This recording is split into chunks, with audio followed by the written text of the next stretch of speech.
ওম শান্তি। আজকের মুরলি 31শে জানুয়ারি 2024। বাপ দাদা মধুবন। মিষ্টি বাচ্চারা, তোমাদের এখন শান্তি এবং সুখের টাওয়ারে যেতে হবে। তাই নিজের স্বভাব আর ক্যারেক্টারকে সংশোধন করো এবং পুরানোকে পরিবর্তন করো। প্রশ্ন: বুদ্ধি রিফ্রেশ রাখার যুক্তি কি? উত্তর: বাবা যা শোনান তার মন্থন করো। বিচার সাগর মন্থন করলে বুদ্ধি সবসময় রিফ্রেশ হয়ে যায়। যে সর্বদা রিফ্রেশ থাকে সে অন্যেরও সেবা করতে পারে।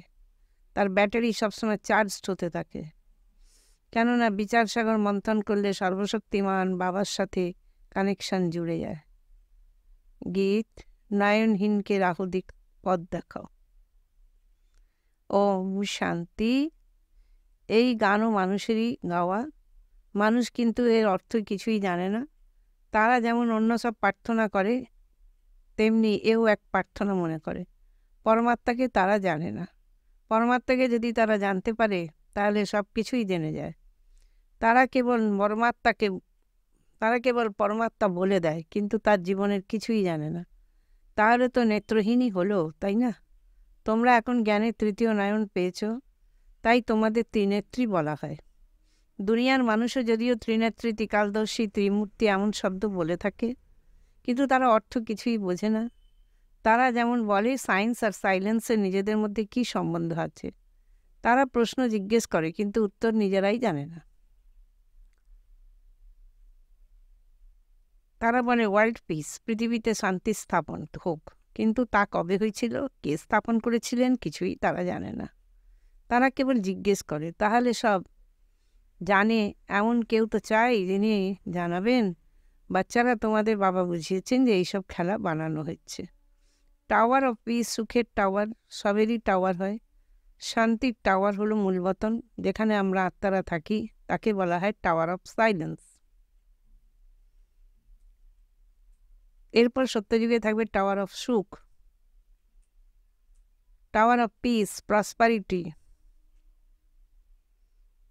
মুখে এমন কেউই বলবে না যে আমাদের আত্মাদের ঘর মুক্তিধাম। এসব কথা বাবাই বুঝিয়ে বলেন। টিচার হলে এমনই হওয়া উচিত। তিনি হলেন টাওয়ার অফ নলেজ। তিনি তোমাদের শান্তি আর সুখের টাওয়ারে নিয়ে যান। এই হলো টাওয়ার অফ দুঃখধাম। তিনি হলেন টাওয়ার অফ নলেজ। সমস্ত বিষয়ে এখন মানুষ দেউলিয়া। পবিত্রতা, সুখ, শান্তির অবিনাশী উত্তরাধিকার তোমরা এই সময় পাও। বা রে, এই সঙ্গম যুগ, একে কল্যাণকারী যুগ বলা হয়। কলিযুগের পরে আবার সত্যযুগ হয়, সেই হলো সুখের টাওয়ার। আর পরম ধাম হলো শান্তির টাওয়ার। এ হলো দুঃখের টাওয়ার। এখানে অথই দুঃখ, সমস্ত দুঃখ এসে এখানে একত্রিত হয়েছে। মানুষ বলে না যে দুঃখের পাহাড় ভেঙে পড়ল। যখন ভূমিকম্প ইত্যাদি হয় তখন মানুষ কত ত্রাহি ত্রাহি করতে থাকে। বাবা বুঝিয়েছেন যে এখন অল্প সময় বাকি আছে। স্মরণের যাত্রাতে বাচ্চাদের সময় লাগে। অনেকেই আছে যারা সম্পূর্ণ বোঝে না। বিন্দু বোঝালে কী বোঝে? আরে আত্মা যেমন পরমাত্মা ঠিক তেমনই। আত্মাকে তো তোমরা জানোই। আত্মা হলো লাকি স্টার। আত্মা সম্পূর্ণ সূক্ষ্ম। আত্মা এই চোখ দিয়ে দেখা যায় না। এইসব কথা বাবা বুঝিয়ে বলেন। এইসব কথার বিচার সাগর মন্থন করলে বুদ্ধি রিফ্রেশ হয়ে যায়। যেখানেই যাও মনে করবে টাওয়ার অফ শান্তি, টাওয়ার অফ সুখ, টাওয়ার অফ পবিত্রতা আছে নিউ ওয়ার্ল্ডে। তোমাদের পুরনো স্বভাব, ক্যারেক্টার পরিবর্তন করে বাবা তোমাদের নতুন দুনিয়ার মালিক করেন। মানুষ যদিও গুণগান করে, বেদশাস্ত্র ইত্যাদি পড়ে, তবু কিছুই বুঝতে পারে না। সিঁড়িতে তো নিচে নেমেই এসছে। যদিও নিজেকে শাস্ত্রের অথরিটি মনে করে, তবুও তাদের নামতেই হয়। সকলের আত্মাই প্রথমে শতপ্রধান থাকে, তারপর ধীরে ধীরে ব্যাটারি শেষ হয়ে যায়। এই সময় সকলের ব্যাটারি শেষ, এখন আবার ব্যাটারি চার্জ করতে হবে। বাবা বলেন মনমনা ভব, নিজেকে আত্মা মনে করো। বাবা হলেন সর্বশক্তিমান, তাকে স্মরণ করলে তোমাদের পাপ কেটে যাবে আর ব্যাটারিও পূর্ণ হয়ে যাবে। তোমরা এখন অনুভব করছো যে আমাদের ব্যাটারি পূরণ হচ্ছে, কারোর কাছেই পুরনো হয় না। কারো কারো এই পুরনো হয় না, শুধরানোর পরিবর্তে আরো খারাপ হয়ে যায়। বাবার কাছে প্রতিজ্ঞাও করে, বাবা আমরা কখনো বিকারে যাব না, আপনার থেকে 21 জন্মের অবিনাশ উত্তরাধিকার তো অবশ্যই নেব। তবুও তারা নেমে যায়। বাবা বলেন যে কাম বিকারকে জয় করলে তোমরা জগৎ জিত হয়ে যাবে। তবুও যদি বিকারে যাও তাহলে সমস্ত জ্ঞানই নষ্ট হয়ে যাবে। এই কাম হলো মহাশত্রু, একজন অপরজনকে দেখলে একদম কামের আগুন জ্বলে ওঠে। বাবা বলেন তোমরা কামচিতায় বসে কালো হয়ে গেছো, এখন তোমাদের সুন্দর গোড়া হতে হবে। বাচ্চারা এই বাবাই তোমাদের বুঝিয়ে বলেন, এই পড়াতেই তোমাদের বুদ্ধির বিকাশ হয়। বাবা সৃষ্টিরূপী কল্পবৃক্ষেও ঝাড়ের বর্ণনা করেন। এ হলো কল্পবৃক্ষ, মনুষ্য সৃষ্টির নানা গাছ, একে উল্টো বৃক্ষ বলা হয়। কত বিভিন্ন ধরনের ধর্ম, এত কোটি কোটি আত্মা অবিনাশী পাঠ পেয়েছে, একজনের অপরজনের মতন পাঠ হয় না। এখন তোমরা জ্ঞানের তৃতীয় নয়ন পেয়েছ, তোমরা বিচার করো যেখানে কত আত্মা। একটা মাছের খেলনা আছে না, তার উপর থেকে নিচে নামতে থাকে, এও তেমনই। আমরাও এই নাটকের সূত্রে বাঁধা। এমন নামতে নামতে এই কল্প এসে সম্পূর্ণ হয়েছে, এরপর আবার উপরে যাবে। এই জ্ঞানও বাচ্চারা এখনই নেয়। উপর থেকে আত্মারা আসে, তারপর নাম্বার অনুসারে যুক্ত হয়ে যায়। এই খেলায় তোমরা হলে পার্টধারী, মুখ্যত ক্রিয়েটার, ডাইরেক্টর এবং অ্যাক্টর। মুখ্যত হলেন শিব বাবা, এরপর কোনো অ্যাক্টর ব্রহ্মা, বিষ্ণু, শঙ্কর। ভক্তিমার্গের মানুষ অনেক চিত্র বানিয়েছে, কিন্তু অর্থ কিছুই জানে না। তারা লাখ লাখ বছর বলে দেয়, বাবা এখন এসে সম্পূর্ণ জ্ঞান দেন।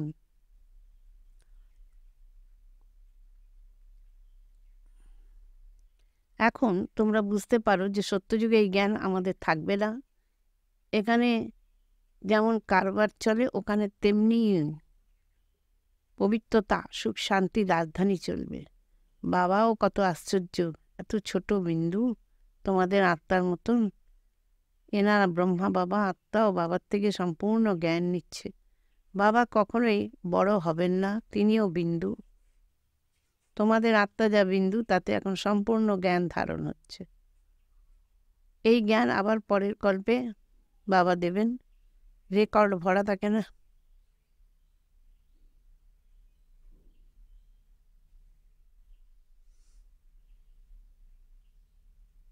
আবার রিপিট হয়।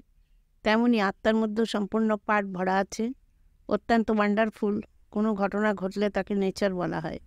এই অনাদি ডামার পার্ট থেকে কেউই মুক্ত হতে পারে না। সকলকে এই পার্ট প্লে করতে হবে।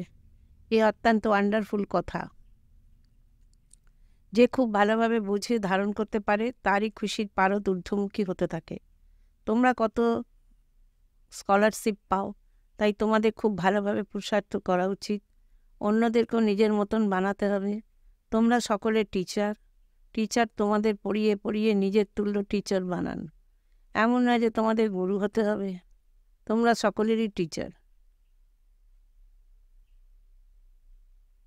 তা নয়। তোমরা টিচার হও কারণ তোমরা রাজ্য শেখাও, এরপর তোমরা চলেও যাবে, এও তোমরা জানো।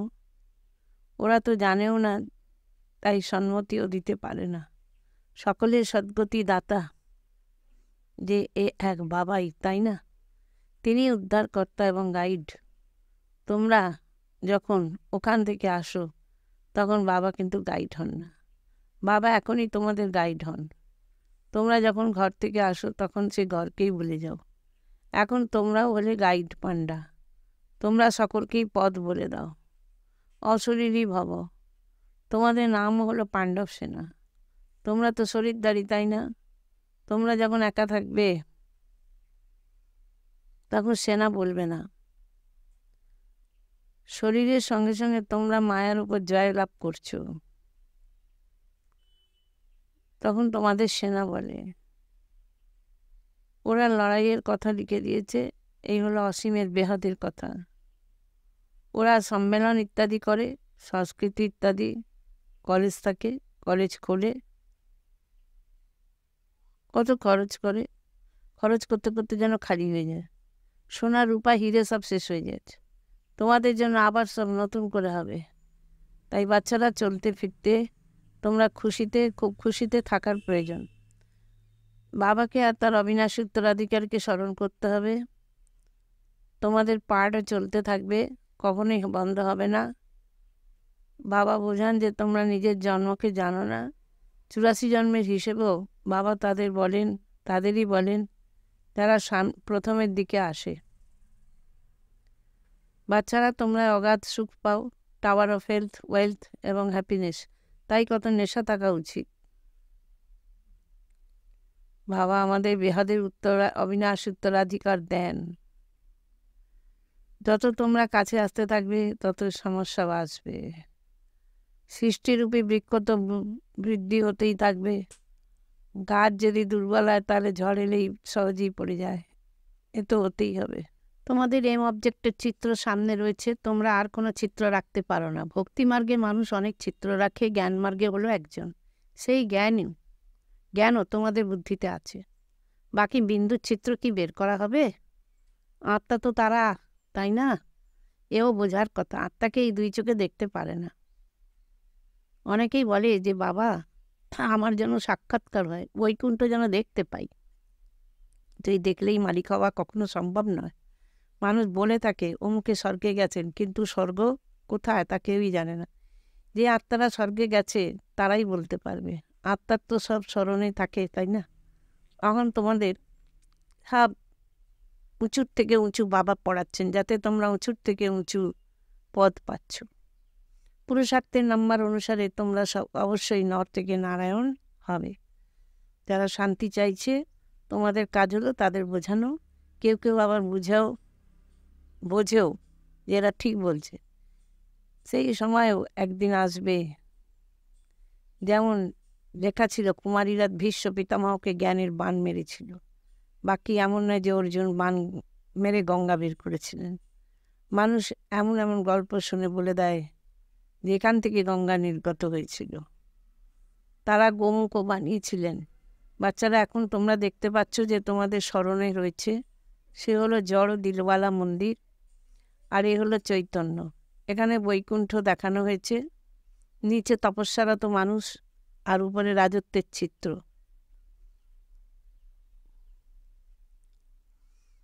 তাই সবাই মনে করে স্বর্গ উপরে। যারা বোমস বানিয়েছে তারাও মনে করে এ আমাদের বিনাশের জন্য নির্মাণ করা হয়েছে। তারা বলে এমন করলে অবশ্যই বিনাশ হবে। এমন লেখা হতে যে মহাভারী লড়াইতে এমন হয়েছিল যে সব ধ্বংস হয়ে গিয়েছিল। সত্যযুগে হলো একই ধর্ম, তাদের নিশ্চয়ই অন্য সব ধর্ম শেষ হয়ে যাবে।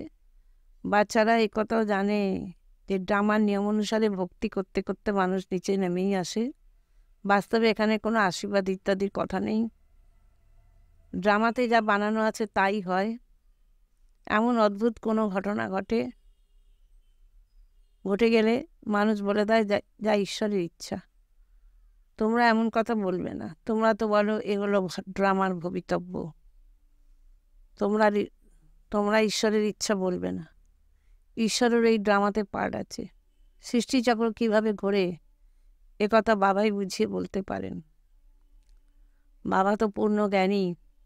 মানুষ মনে করে যে তিনি সকলের মনের কথা জানতে পারেন, কিন্তু আমরা যা করি তার দণ্ড তো অবশ্যই আমাদের ভোগ করতে হবে। বাবা কখনোই বসে দণ্ড দেবেন না। এ অটোমেটিক বানানো এক ড্রামা, যা চলেই আসছে।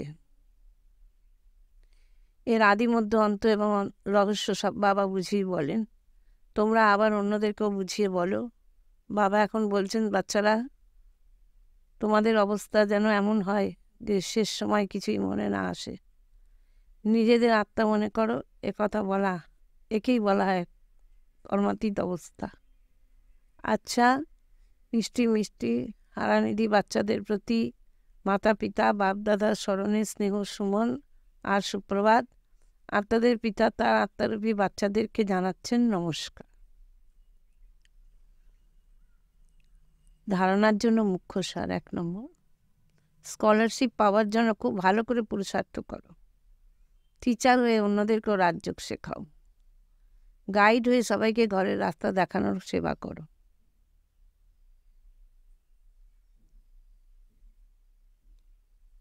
2 নম্বর, সর্বশক্তিমান বাবার স্মরণে নিজের ব্যাটারি চার্জ করতে হবে। বাবার কাছে প্রতিজ্ঞা করার পরে কখনোই কামের কাছে পরাজিত হবে না। বরদান, যা সেবা ভাব থেকে সম্পন্ন হয়ে প্রত্যেক আত্মাকে প্রাপ্তির নেওয়া বা অনুভব করিয়ে সত্যিকারের সেবাধারী ভব। সত্যিকারের সেবাধারী হলো যে সকল আত্মার প্রতি শুভ ভাবনা শ্রেষ্ঠ কামনা রাখে, যে কেবল স্পিচ বক্তৃতা করে না, কিন্তু সেবা ভাবের দ্বারা সকলের প্রতি খুশির ভাবনা, শক্তিগুলির প্রাপ্তির ভাবনা, উৎসাহ উদ্দীপনার ভাবনা রেখে সহযোগের অনুভূতি করায়। সেবার দ্বারা তাদের প্রাপ্তির নেওয়া অনুভব করিয়ে দেওয়া, নেওয়ার অনুভব করিয়ে দেওয়া, এটাই হলো সত্যিকারের সেবা। এইরকম সেবাতে তপস্যা সমাহিত হয়ে থাকে। স্লোগান: বাবার আশীর্বাদ নেওয়ার জন্য স্নেহী, সুপুত্র, আজ্ঞাকারী বাচ্চা হও।